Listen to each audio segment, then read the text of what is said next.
Hello sa lahat. Ang title ng video ito ay ang testimony ko. Ang grandma ko gusto niya tahimikin ako kasi nagpe-preach ako katulad ng pare sa simbahan. So, when bata pa ako, when nakita ko ang mga pare sa simbahan, kasi Roman Catholic kami as a family. So, na-inspire ako, natutuwa ako makita sila. Bakit? Kasi parang yung sabi daw sa Bible, great is the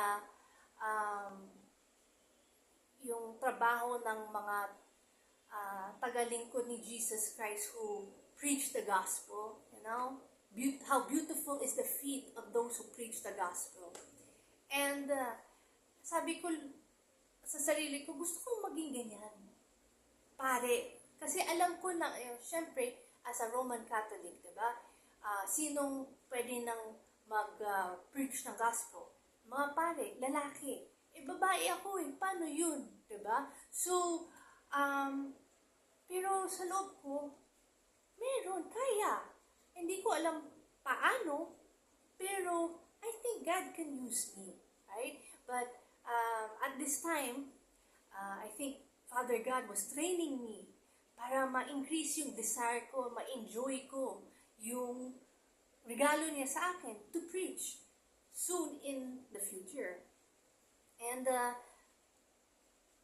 gusto ko yung nagawa ng mga pare that not only sabihin nila sa mga tao that mahal sila ni Jesus Christ and yung salvation and repentance, but what got me, yung na-enjoy ko yung maging pare for that duty, is that when mga tao pupunta sa kanila and they say, pare, I don't say Father kasi we only have one Father, which is Father God in heaven. So, sabihin ko, pare, okay?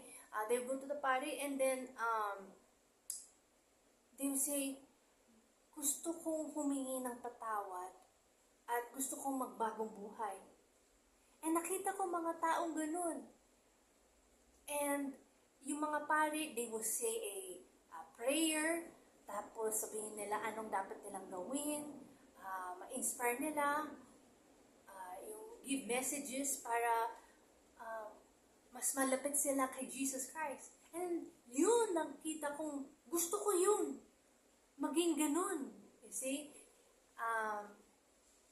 And so what happened, there's a couple times, okay? Diba sa simbahan ng Roman Catholic, I guess even born-again Christian, there's a time na merong Eucharist, right? And when bibigay ng Eucharist na, di ba, dapat kainin natin. Ako, hindi ko nakakain. Kukunin ko yung Eucharist and ipapasok ko sa pocket ko ng pantalon. And I will keep it para when makauwi na ako, what I do is, same day kasi meron akong Bible na bigay ng grandma ko, ng Roman Catholic Bible ng pangbata.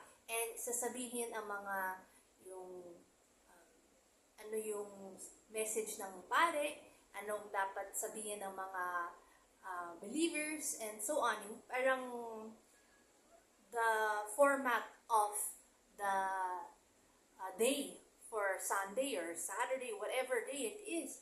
So, yun ang program na parati kong i-practice. Okay? Practice. Ako yung pare and sasabihin ko, ito yung message. Tapos, then I will look kasi kwarto ko, so merong kama. And sometimes meron ako mga stuffed animals. And sila yung, na-imagine ko, sila ang mga taong makikinig sa akin. So, madami. I was thinking, madaming tao. And And then, I would preach. Ano man ang nasa puso ko tungkol kay Jesus Christ. And it would be like mga 10-15 minutes. Tapos, I would get to the Eucharist na, and I say, okay, this is the body of Christ, and then I break it, and then, here, take this in the memory of Jesus Christ. And then ako naman, kakainin ko. So, ako yung, I'm the one who eats all of it at the end, okay? Pero yung process, maging pare, and what they do, nagawa ko. Then I would say, okay, God bless you, go in peace. Diba? Ganon. Every time nagawa ko yun. And nakita ang grandma ko one day. And sabi daw niya, huwag mong gawin yan.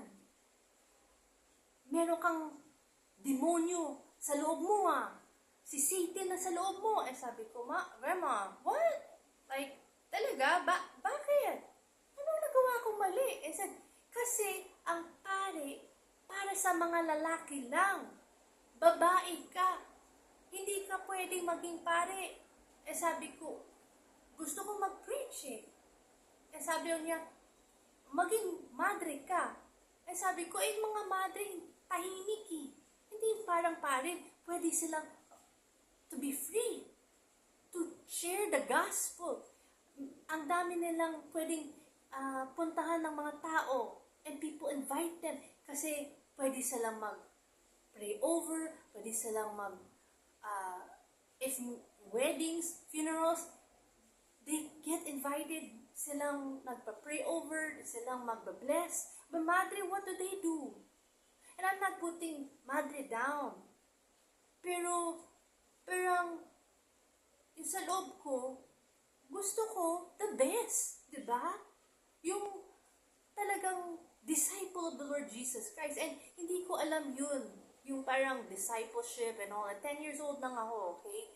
At that time. So, sa loob ko, gusto ko mag-preach. Huwag mo pigilan ako. Siyempre, hindi ko nasabi yun kay grandma. Sampal yun sa akin. Pero, sabi ko na, okay, grandma. Pero sa loob ko, ayoko sundin. Kasi masaya ako eh. Kasi, tapos, so, gawa ko pa rin konti, pero sarado ko yung pintuan, tahimik lang ako, ganun. And then, there was a time na when lumaki na ako, mga high school na, soon to be college, ang magulang ko at ako, naging born again, Christian. And, yung grandma ko talaga went, woo! She went crazy! She went crazy talaga. Sobrang galit sa amin. Especially sa akin. Kasi mahal na mahal niya ako eh. I'm, ganun eh. In our family, her side, I'm the only girl, granddaughter, okay? And then meron siyang grandson, pero ako yung bunso. So, baby girl niya ako.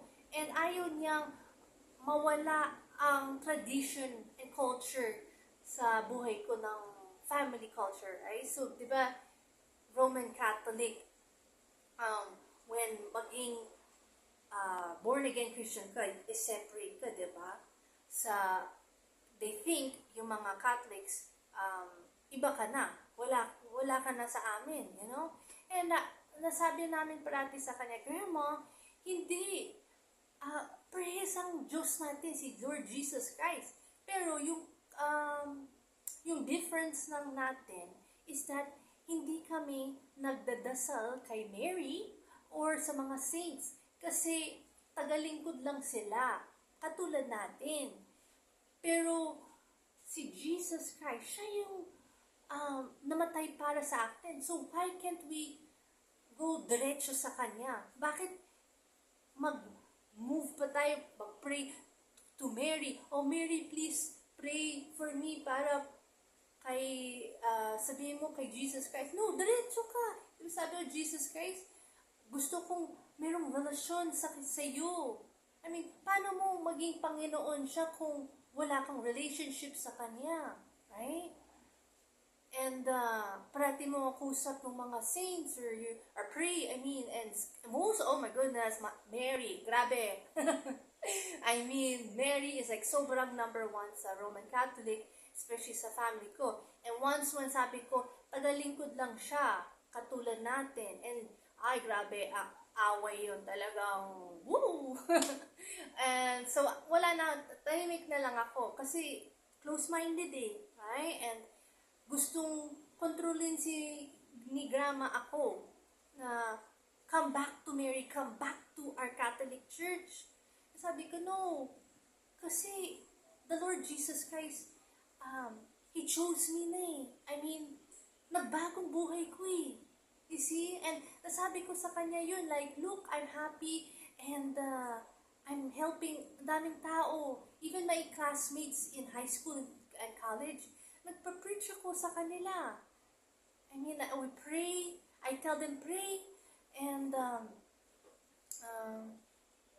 there's times na nanalo kami ng tournament, especially sa college, yung napunta kami sa nationals, kasi I played golf in college, and I told them, mag-pray tayo kay Lord Jesus Christ, and we won, and got into nationals. So, talagang God was giving me a gift.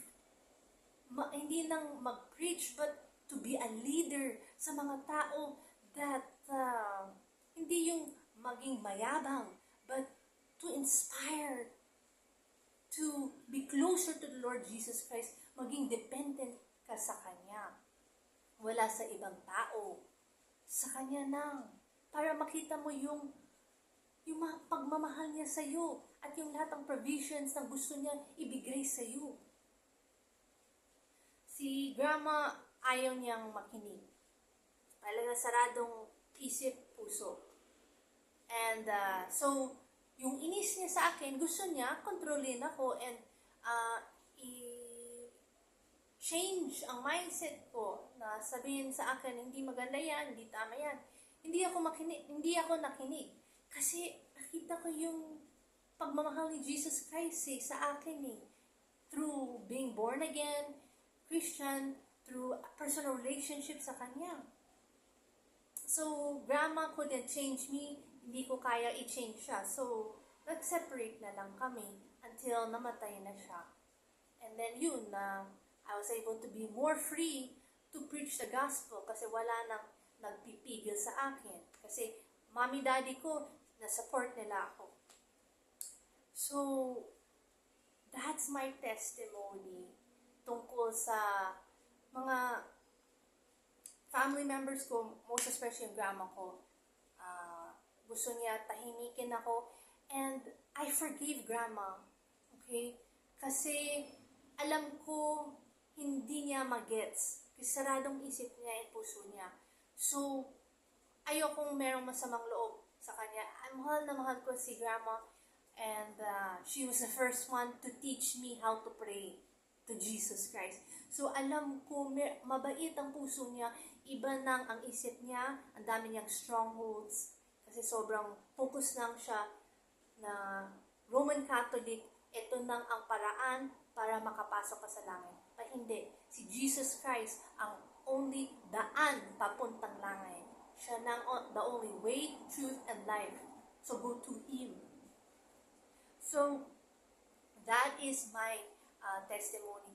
And just want to share to you that kung meron ka ng nadaanan ng ganito na persecute ka mga family members mo, first of all, patawarin mo sila. Hindi kasi kailangan mo, but at the same time, maawa ka sa kanila because hindi nila nabukas ang isip at puso nila sa katotohanan. So it's better that forgive and then move on. Kasi ang dami pang mga taong kailangan marinig ang katotohanan at ma-inspire mo magsisi sa lahat ng kasalanan nila para makapasok sila sa langit. That's our mission on earth. Okay? Habang buhay pa tayo. So please share this message. Sana na-inspire kayo, and this is the end of the video. May Jesus Christ bless you.